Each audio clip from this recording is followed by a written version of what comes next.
कंचा आंब आचार बनवाई मसला धनिया अच्छी मेथी अच्छी जीरा पानमधुरी जुआणी आउ कला जीरा देकी भलसे टे चामच लेकी भलसे तावारे टे फ्राए करदेवा हल्का फ्राए करवा आसला गोटे थाली बाहर करदेवा।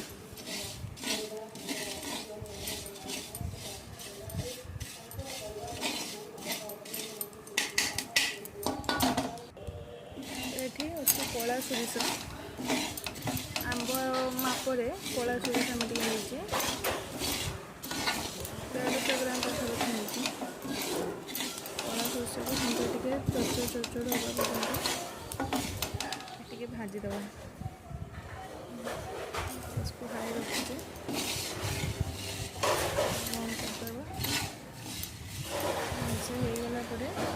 गोटे थाली बाहर करदे सबू मसला को थाली को नहीं गले ये सब मसला अच्छे चामच मिसे पूरा फाइन पेस्ट नुहे टिके हल्का दरदरा रही ग्राइंड करदे। ये कंचा आंब धोईकी आम काटिचे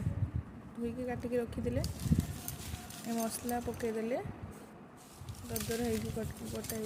मसला पकईदे मुझे आंब मापरे पकई सॉल्ट पकईले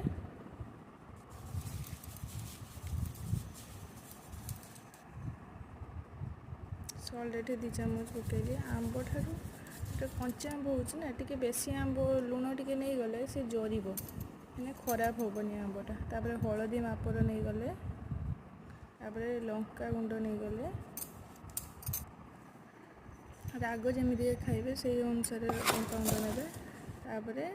भलसे सुखला आगे गुड़ेदे गोटे तावारे गोटे कढ़ारे तेल सोरिष तेल गरम करके रखले अल्प ता संगे हेंगु पकई देकी टिके हल्का ठंडा हो गला ता देहरे पकई देकी गुड़ेदबा बेसी मसला तेल देवे अल्प देवे चटुरी जमतीका 2 चटु खंड हम देकी भलसे गुड़ेदे मसलाटा पूरा पीज मसला रहीगला आहरी गुड़े भलसे गुड़ेदे मसलाटा रहीगला हाबा टाइट कर पूरा 3 दिन पूरा गोटे बोतल पूरेकी रखीदे तापर खरार सुखेदेवे मसे पूरा आंब किसी खराब हेनी जरीज बढ़िया टेस्ट लगे हो गला आमर कंचा आंब आचार।